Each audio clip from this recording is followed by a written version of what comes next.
My name is Walter Kessler.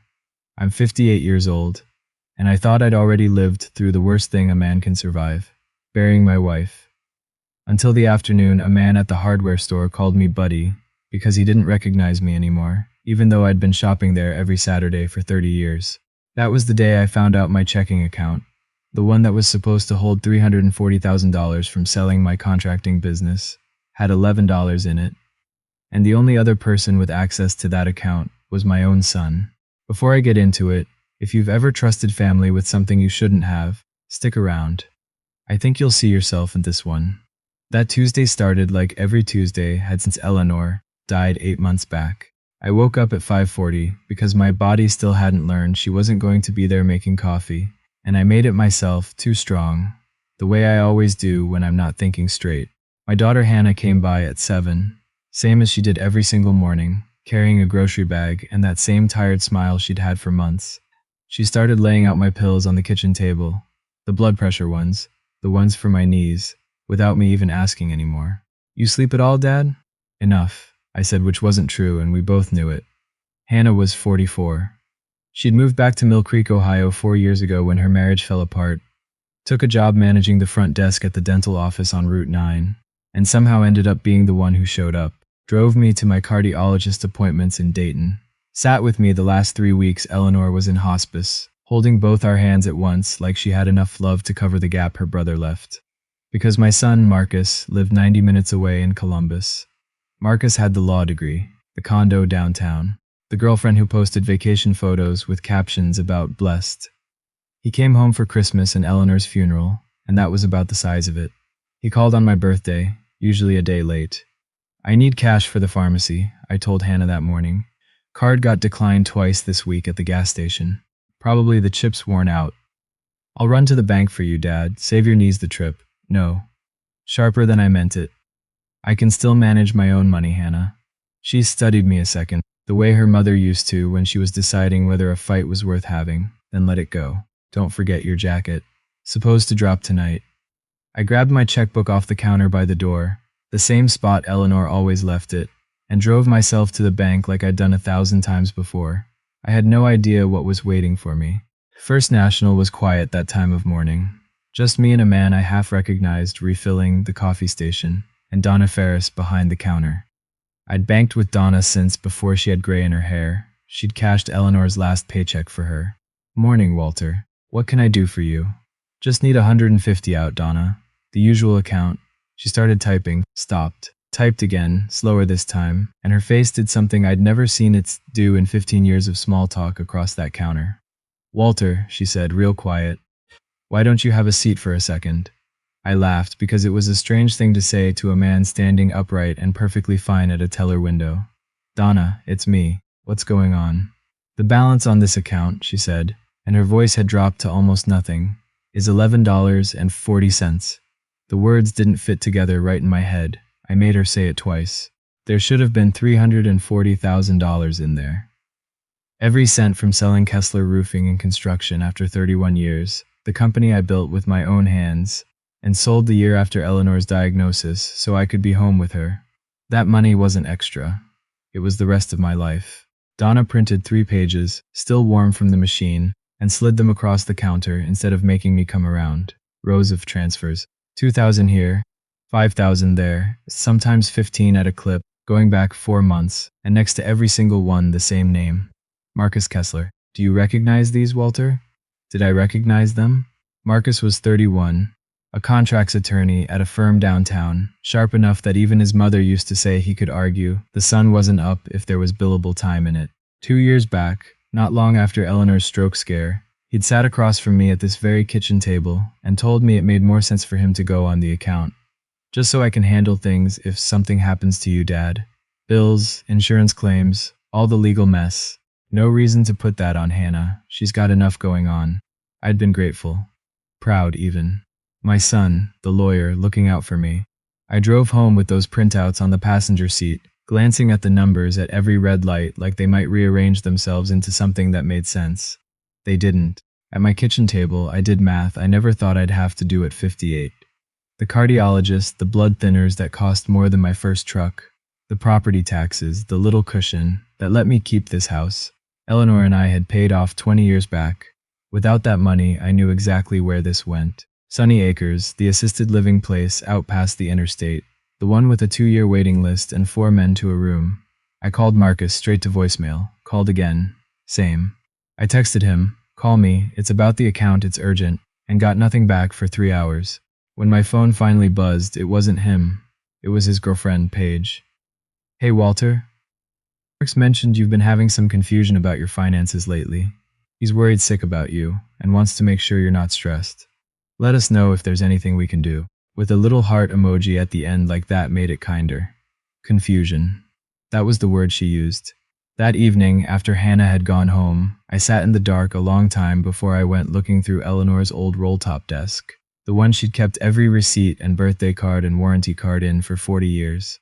Near the bottom of the second drawer, under a stack of tax returns, I found an envelope that didn't belong with the rest. Clean, white, recent. A law office on the return address. Pearson and Voss, attorneys at law, addressed to me, never opened. Marcus had been handling our mail whenever he visited. I had a sick feeling about how that letter ended up in a drawer instead of on my kitchen table. I didn't open it that night. I told myself I was being patient. The truth is, I was scared of what was inside, and scared of what it would mean if Eleanor had known something I didn't. By morning, the envelope was still sealed on the desk, and I made a decision over my coffee. I wasn't going to call the whole family hollering about thieves. If I did that, Marcus would spin it, make me sound like a confused old man losing his grip. And he'd already started laying that groundwork with Paige's text. No, I was going to understand every dollar, every date, before I said a word to anyone. I spread the bank pages out and read them slow with my reading glasses. And there was one thing in there that shamed me to even think. Marcus had spent weeks, it seemed, building a story that pointed away from himself. And Hannah wasn't even on that account. Hannah never asked me for a dime in her life. Hannah was the one who used to say, "Dad, you should really keep closer track of the money stuff," and I'd waved her off every time. "Marcus has it handled," I'd say. I had no idea how wrong I was, and the worst of it hadn't even started yet. Donna met me at the bank on her lunch break and walked me into a little side office with a round table. Hannah drove me there and waited up front. I wasn't ready to show her yet. Didn't want to drag her into something I still didn't fully understand myself. "I'm not supposed to give advice," Donna said, "but I can explain what's on the page." She pointed to a line near the top I'd glossed right past 2 years ago. Joint owner, Marcus T. Kessler. When your son went on this account, he didn't go on as someone with permission to help. He went on as a full joint owner, same rights as you legally. "It's my pension money, my company money. Doesn't matter where it came from once it hits a joint account," she said gently. "He can withdraw anything, anytime. He never needed your permission, and on paper he didn't steal a thing." I sat with that a long moment. A man builds something his whole working life, and his own son can empty it, and the law just shrugs and calls it a withdrawal. "He told me he was going on to handle the paperwork," I said. Donna didn't answer that. She just looked at me, and I understood. The paperwork was never the point. It was at Earl's Diner on Main, where I'd eaten breakfast most Saturdays for 2 decades, that I really felt the shift. Frank Dudley, a man I'd known since high school, caught my eye from his booth, and suddenly got very interested in his eggs. The waitress set my coffee down without her usual joke. In a town the size of Mill Creek, a story moves through it like smoke under a door, and you can feel it before anyone says a word to your face. It was my sister-in-law Carol Ann, who finally said it out loud over the phone that afternoon, all sugar and concern. "Walter, I have to ask you something. Marcus told us about the account, about the money." My stomach dropped. "What exactly did Marcus tell you?" "That it's mostly gone." A pause the kind people take when they're enjoying themselves a little too much. "And that Hannah's been the one taking it. From you. He said he found out and he's just heartbroken, but the family deserved to know the truth." For a second I couldn't get a breath out. He hadn't just taken my money. He'd built a story and handed his own sister the role of the thief. Hannah, who never took a penny, who showed up every single morning of her life. "Hannah hasn't touched a dollar of my money," I said, steadier than I felt. "Hannah isn't even on that account. Marcus is." Silence. Then gentle, like she was humoring a confused old man. "Oh, Walter, of course you'd defend Hannah. You always have." That was the moment I understood the truth on its own wasn't going to be enough. I was going to have to prove it, in front of everyone who mattered in this town. Marcus finally called me back 3 days later, 9 o'clock at night, voice smooth as a closing argument. Dad, I hear you've been getting yourself worked up. Marcus, the account's empty. My account. I know, it's a mess. The bank's been a nightmare about it. A sigh, performed just for me. Listen, you really don't need to be digging through all this. It's complicated, and it's not good for your blood pressure. I'm not digging, I'm reading the statements. Your name's on every single transfer. A pause, and when he spoke again, the warmth had cooled off several degrees. I'm a joint owner, Dad. I have every legal right to manage that money. You don't understand how any of this actually works. You never did. Mom handled all of it. Then explain it to me. Where did $340,000 go? He didn't answer that part. His voice dropped low instead, almost kind, which was worse than yelling. You want to be real careful here, Dad. You start making accusations at your age, people are going to start wondering if you're all there anymore. Hannah included. You don't want people thinking you can't manage your own affairs. You know where that road ends. There it was, Qua. Not my son anymore. A threat wearing my son's voice, and the thing he was threatening me with was Sunny Acres. I'm not making anything up, Marcus. I'm reading statements. Get some sleep, Dad. We'll talk when you're thinking straight. The line went dead. I stood in my dark kitchen with the phone still warm in my hand, and felt something settle cold and certain in my chest. I'd crossed a line I couldn't walk back. The only way through now was forward. Pearson and Voss turned out to be 2 rooms above the pharmacy, with a coffee maker older than my truck. Russell Voss was a thin man near my own age, glasses pushed up on his head, handshake gentler than I expected. Walter Kessler, he said. I've been trying to reach you for 3 months. I told him everything. The drawer, the unopened letter, the empty account, and he listened without a word, fingers laced together. When I finished, he sat quiet a moment. I can't tell you everything your late wife and I discussed, he said finally. Privilege survives her passing, you understand? Eleanor? What does Eleanor have to do with any of this? He took off his glasses, folded them slow. Before she passed, your wife came to see me. More than once. She was worried, Walter. About Marcus, and about how he handled money, and about putting him on that account. My chest went tight. She never said a word to me. She didn't want to turn you against your own son over a feeling, he said gently. So she did some quiet things instead, while she still could, to protect you. Protect me how? He smiled but didn't answer. That part isn't mine to tell yet. It's hers. Your wife left instructions for when this day came. Give me a few days to put it together. I left with more questions than I walked in with, but for the first time in a week, I felt something other than dread. Eleanor had seen this coming. Even from the grave, she was still looking out for me. Knowing that and being able to use it were 2 different things. I went to the bank and asked them to freeze the account. The manager was polite and immovable. Joint account, either owner can access it. No locking anyone out without a court order. I tried my nephew Greg next, a level-headed man if there ever was one, and asked him to just sit and look at the statements with me. Uncle Walter, I really don't want to get in the middle of this. Marcus says you've been confused lately, that this whole thing's got you all worked up, Greg. His name is on every single line. I'm sure there's an explanation, he said. There always is. And another door closed quiet like that. Meanwhile, the bills didn't stop. The cardiologist's office called about a balance. The pharmacy needed payment on a refill. I covered what I could out of the little I had left in checking, watching my own numbers shrink, doing grim math on how long an old man could stretch what was left. 2 months. Maybe 3. Worst of all, I watched it land on Hannah. People got cool with her at the dental office, at church, in line at the grocery store. She came by one evening with red eyes and asked me straight out, Dad, did Marcus tell people I took your money? I couldn't lie to her face. When I told her the truth, she didn't get angry. She just took my hand and said, then we clear it up together. That steadied me more than anything had in weeks. I wasn't fighting this alone, but I still didn't have proof, and the family had already made up its mind. If you've ever handed something over to a child you trusted and felt the ground move under you, you know exactly the cold I felt standing in that bank parking lot. If this is hitting close to home, go ahead and hit subscribe so you don't miss how it ends. And tell me in the comments, has your own family ever turned on you over something that wasn't even true? Now let me tell you about the phone call that changed everything. It came from Brian, Paige's father of all people, Marcus's future father-in-law, a man who'd never once called me directly in 2 years of his daughter dating my son. So when his name lit up my screen, I almost let it ring out. Walter, his voice was tight. I need you to back off whatever you're doing. You're putting Marcus through hell right now. Putting him through hell? I almost laughed.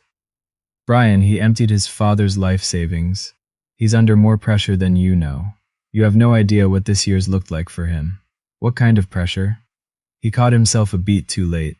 The firm, there were some investments that didn't pan out. Some debts that follow a man home. What debts, Brian? A long silence, and when he spoke again, his voice had cracked at the edges. They're behind on the condo. Months behind. The bank sent the real letter 2 weeks ago. A shaky breath. Marcus couldn't stand the thought of the partners finding out, of Paige's family finding out. He said it was temporary. A loan. Said he'd put it all back before you ever noticed. The picture snapped into focus.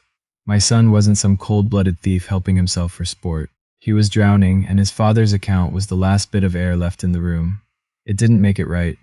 Nothing made it right. He'd robbed his own father and tried to pin it on his sister, but it made him human, and somehow that was worse. Brian, I said quiet, why are you really calling me? He didn't answer. He just hung up, and I sat there knowing my son wasn't a villain in this story. He was a desperate man, which made him so much more dangerous. 2 days later, the invitations went out.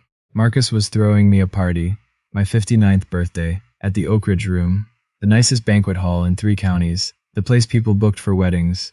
He'd invited everybody, aunts, uncles, cousins, the whole congregation from First Methodist, half of Main Street. I found out the way I found out everything now. Secondhand, from Carol Ann, who assumed I already knew. Isn't it lovely?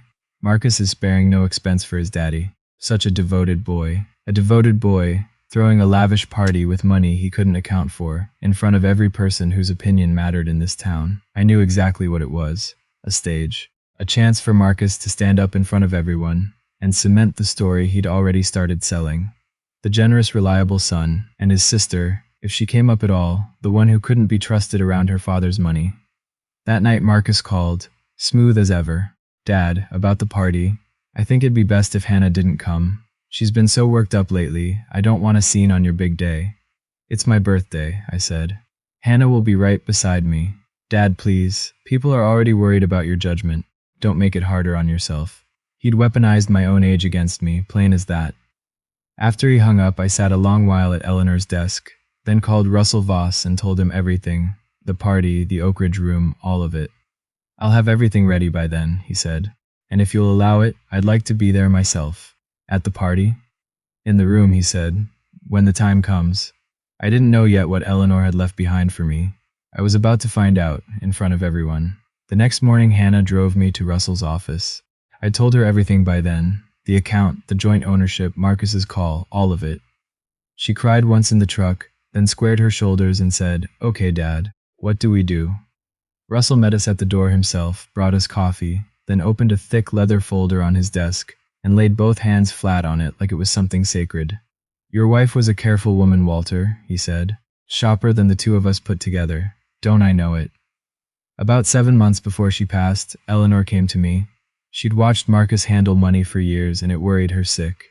She said, and I'm quoting her exactly, "Russell, I won't be around to mind the hen house. Lock the door for me." He looked up.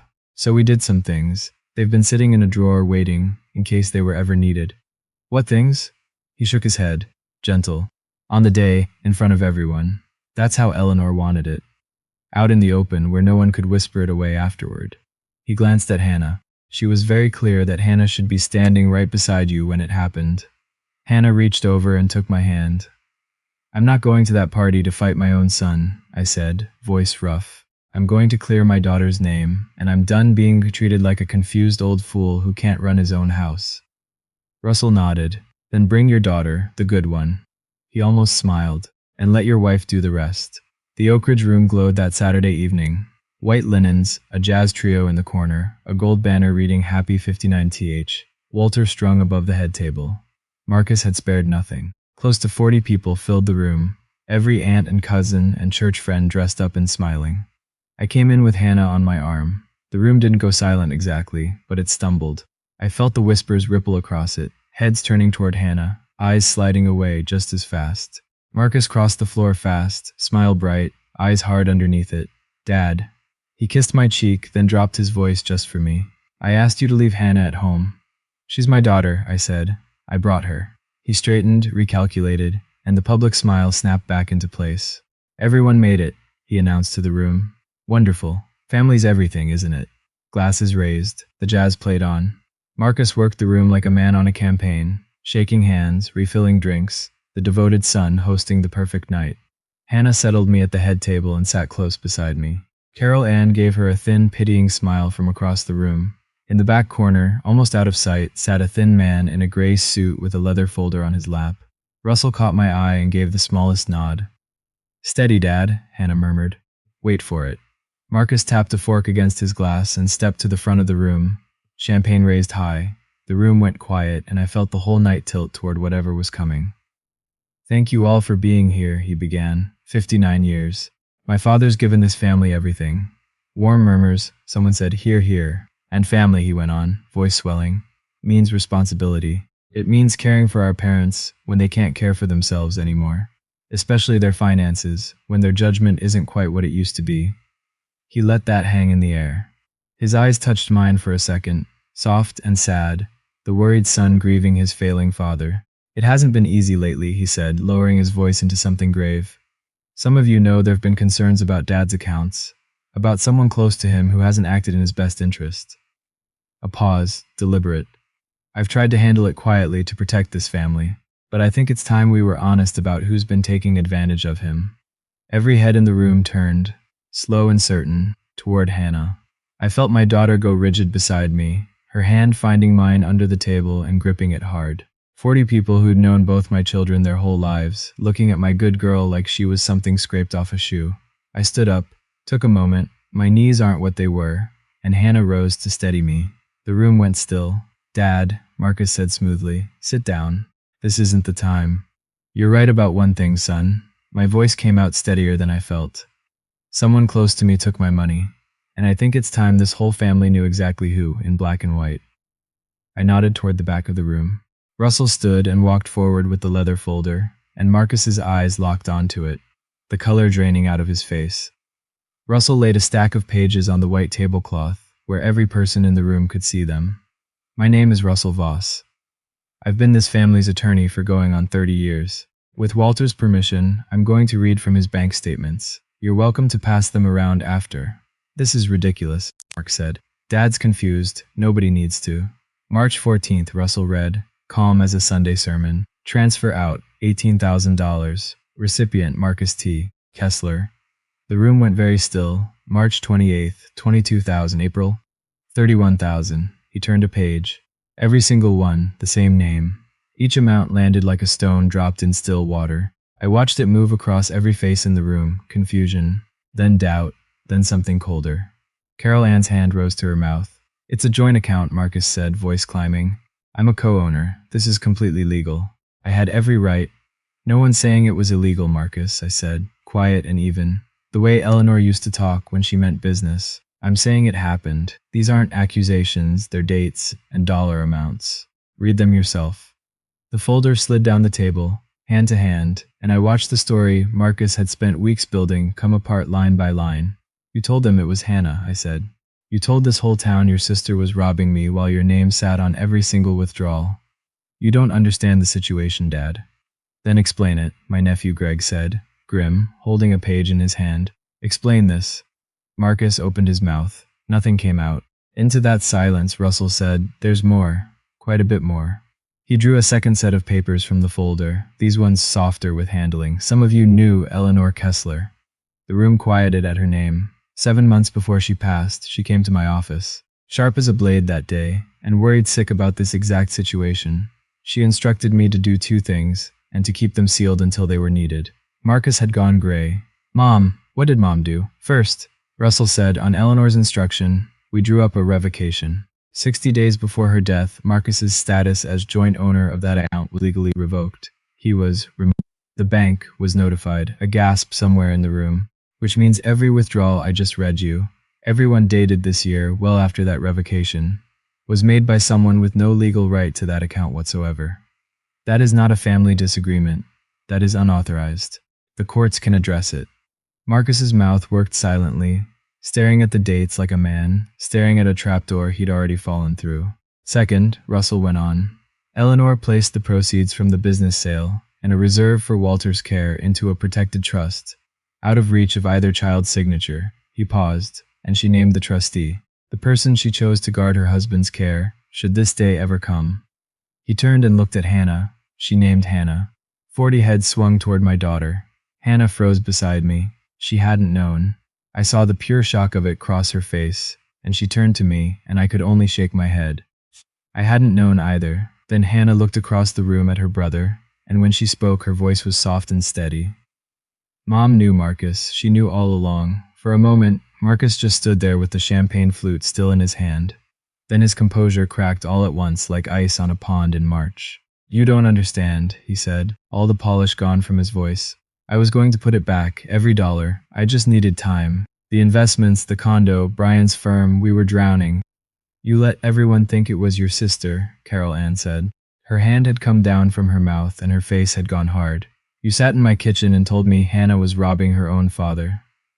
I panicked, Marcus said, turning to the room, pleading now.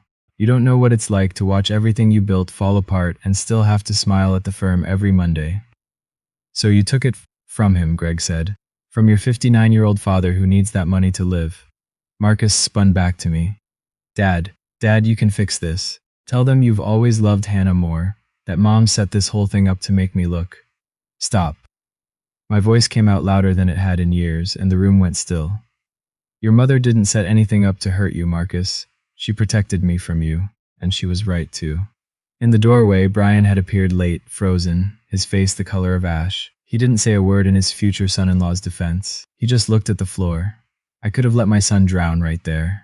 Part of me wanted to, God forgive me. But Eleanor's voice was in my head, and that wasn't the man she married. You're still my son, Marcus, I said. I won't send you to prison if there's another road. But you'll pay back every cent through Russell, on paper, and you will never touch my money or your sister's name again. The party was over, and everyone in that room knew it. The jazz still played through the wall, absurd now, like music at the wrong funeral. Marcus set his glass down with a trembling hand, looked around the room for an ally, and found none. Then he walked out, with Brian a few steps behind him, and the door swung shut. No one spoke. Then I did something I'd needed to do for years. I gripped the edge of the table, steadied myself on Hannah's shoulder, and stood as tall as my old back would let me. I want to say something about my daughter. The room held its breath. For 4 years, this girl has driven me to every appointment. She's filled my pillbox, fixed my porch steps, sat with me so I wasn't alone in that house at night. She did it while half this family called her the one who never amounted to much. My voice wavered, then held. She amounted to everything. You all just weren't looking. Hannah was crying. So was I, and I won't pretend otherwise. Greg came over and put a heavy hand on her shoulder. We owe you an apology, Hannah, every one of us. One by one, the faces that had turned away from her at the diner, at church, turned back, not with pity this time, with something closer to shame. Russell moved fast in the days after. He filed an emergency motion, and a judge froze what remained of any account Marcus could still reach within the week. The protected trust was already locked tight. Eleanor's doing, and it held. We sat in Russell's office, Hannah and I, while he laid out the options on his old wooden desk. You could press charges, Walter.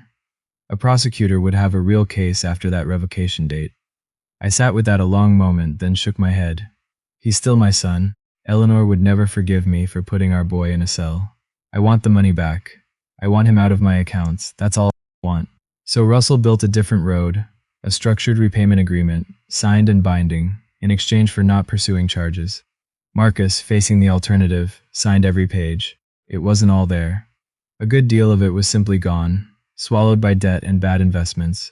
But between the trust Eleanor had protected and what Marcus was forced to liquidate, the second car, his half of a vacation property he'd been underwater on for a year, he repaid close to $110,000 on a schedule Russell would enforce. Combined with the trust, it was enough. Enough for the cardiologist, the medications, the home aide who comes twice a week now, and for me to stay right where I belong, in my own bed, in the house Eleanor and I paid off together. That waiting list at Sunny Acres never got my name on it. Marcus and Paige's engagement quietly fell apart that fall. Brian's firm troubles came out anyway, the way these things always do in a town this size, and Marcus moved to Cincinnati for a fresh start, somewhere nobody knew the story of the Oak Ridge room. I won't pretend I didn't grieve it. He's still my son. I taught him to throw a baseball in that same driveway. About a month after the party, a letter came, his handwriting shaky on the envelope. No excuses inside, just that he was sorry, and he'd understand if I never wanted to see him again. I read it twice, then set it in Eleanor's desk drawer, with the old receipts, and a photo of the two of us young on the porch. I haven't answered it yet. Some wounds a man has to sit with before he knows what to say. But I kept it. That counts for something. The hardest part wasn't Marcus, it was everyone else. The same relatives who'd looked past Hannah at church now couldn't do enough for her. Cards in the mail, Carol Ann calling every few days.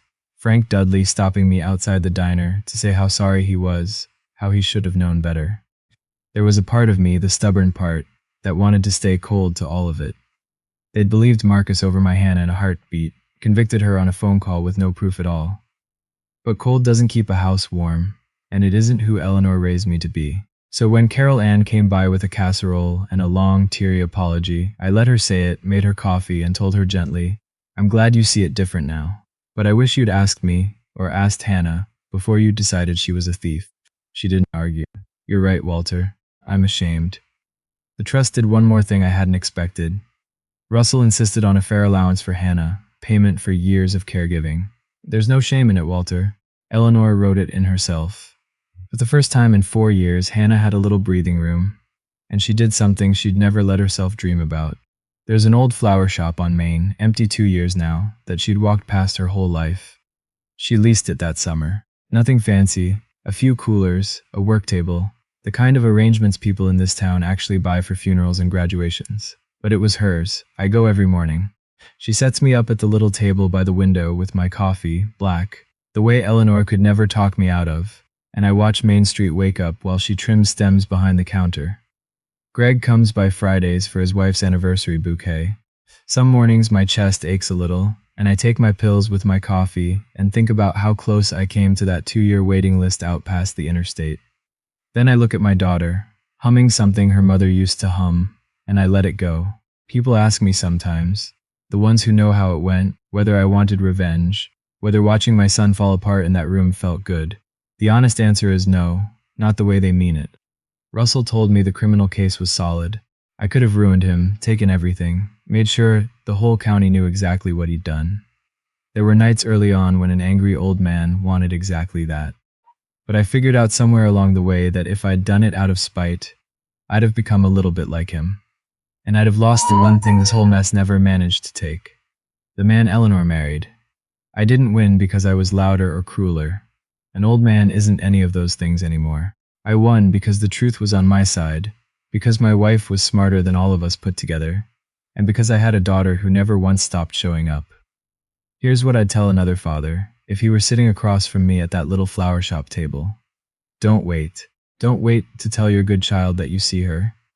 I let this family call my Hannah the disappointment for years. And I let it stand because speaking up felt like stirring a pot that didn't need stirring. That silence cost her more than any amount of money could. Love isn't letting your family walk all over you and calling it loyalty. You can love a son and still refuse to let him rob you.